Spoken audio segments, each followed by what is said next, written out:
वैदेशिक रोजगारमा जानेले परिवारको अनिवार्य स्वास्थ्य बिमा गर्नुपर्ने। सबै नेपालीलाई स्वास्थ्य बिमामा आबद्ध गर्ने लक्ष्य अनुरूप सरकारले अब वैदेशिक रोजगारमा जानेले अनिवार्य रूपमा आफ्नो परिवारको स्वास्थ्य बिमा गर्नुपर्ने बाध्यकारी व्यवस्था ल्याउन लागेको छ।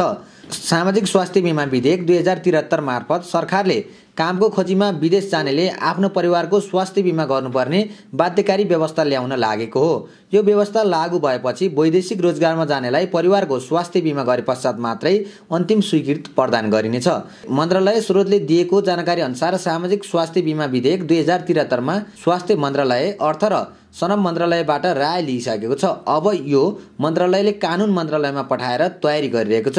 कानुनबाट यो फर्किएपछि यसलाई क्याबिनेटमा लगिनेछ। आर्थिक वर्ष 2071-72 बाट सुरु भएको स्वास्थ्य बिमा कार्यक्रममा जनताको आकर्षण बढ्न सकेको छैन। अहिले सरकारले सञ्चालन गरेको स्वास्थ्य बिमामा दीर्घ रोगीहरूको आकर्षण रहेको भए पनि स्वास्थ्य व्यक्तिहरू भने यसरी स्वास्थ्य व्यक्तिहरू बिमामा आउन आनकानी गरेपछि सरकारले अहिले बाध्यकारी बनाएरै भए पनि ठूलो मात्रामा सहभागी गराउन लागेको छ।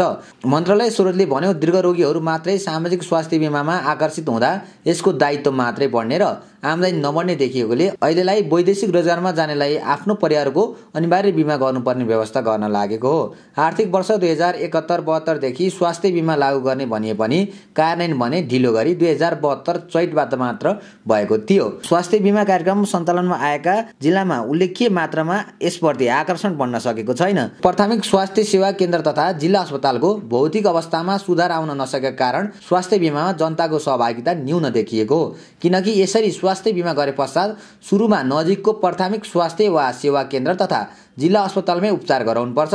सरकारले निजी अस्पतालमा गरेको उपचारको खर्च बेहोर्दैन। जिल्ला बाहिरको अन्य सरकारी अस्पतालमा पनि बिमा गर्दा उल्लेख गरिएको नजिकैको अस्पतालको रिफर पछि मात्रै उपचार गर्न जान पाइन्छ।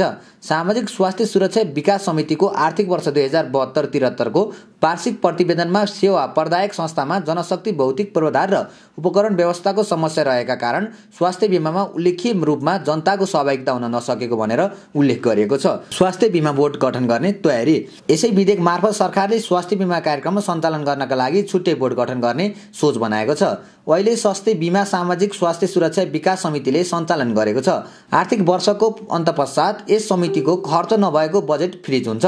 तर बोर्ड गठन भएसँगै उक्त रकम वर्षेनी फ्रिज नभई थपिँदै जाने मन्त्रालय स्रोतले बताउँछ। अति विपन्नलाई निशुल्क बिमा। सरकारले गरिब परिचय पत्र विवरण गर्ने भने पनि अहिलेसम्म यो कार्य सुरु हुन सकेको छैन, जसका कारण पनि अति विपन्नहरू स्वास्थ्य बिमाको दायरामा आउन सकेका छैनन्।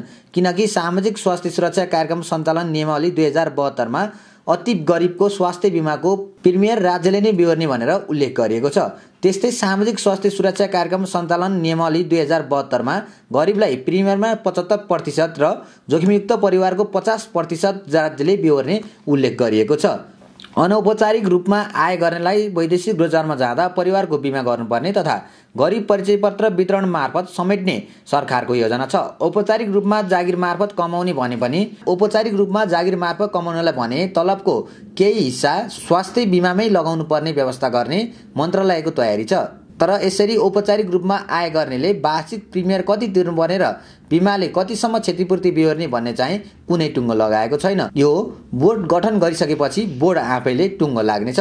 कसरी आबद्ध हुने स्वास्थ्य बिमा कार्यक्रममा? स्वास्थ्य बिमामा संलग्न हुने परिवारका सदस्यले वर्षेनी 2500 रुपैयाँ तिर्नुपर्छ। परिवारको संख्या 5 जना भन्दा माथिको भएमा प्रिमियरमा प्रति वर्ष 425 रुपैयाँ दरले थप्नुपर्छ। स्वास्थ्य बिमा गरेको व्यक्तिले उपचार गर्दा लागेको खर्चमध्ये सरकारले 50,000 रुपैयाँ बेहोर्छ। 5 जना भन्दा माथिको परिवारको क्षतिपूर्ति भने प्रति व्यक्ति 10,000 का दरले बढी पाइन्छ। जति ठुलो परिवार भए पनि 1 लाख भन्दा बढी रकम यसले उपलब्ध गराउने छैन। अहिलेसम्म कति आबद्ध भए स्वास्थ्य बिमामा? स्वास्थ्य मन्त्रालयले दिएको जानकारी अनुसार गत माघ 9 गतेसम्म सबैभन्दा बढी कैलालीमा 18,178 जनाले स्वास्थ्य बिमा गरेका छन्। बागलुङमा 6,170 र इलाममा 8,663 जना स्वास्थ्य बिमामा आबद्ध भएका छन्। यी 3 जिल्लामा सरकारले गत वर्षदेखि स्वास्थ्य बिमा कार्यक्रम कार्यान्वयन ल्याएको छ। चालु आर्थिक वर्ष 2073-74 बाटै कार्यान्वयनमा आएको अन्य 5 जिल्लामध्ये सबैभन्दा बढी कास्कीमा 8,005 जनाले स्वास्थ्य बिमा गरेका छन्। पाल्पामा 4,603 जना, म्याग्दीमा 5,059 जना, अछाममा 932 र बैतडीमा 623 जना स्वास्थ्य बिमा कार्यक्रममा आबद्ध भएका छन्।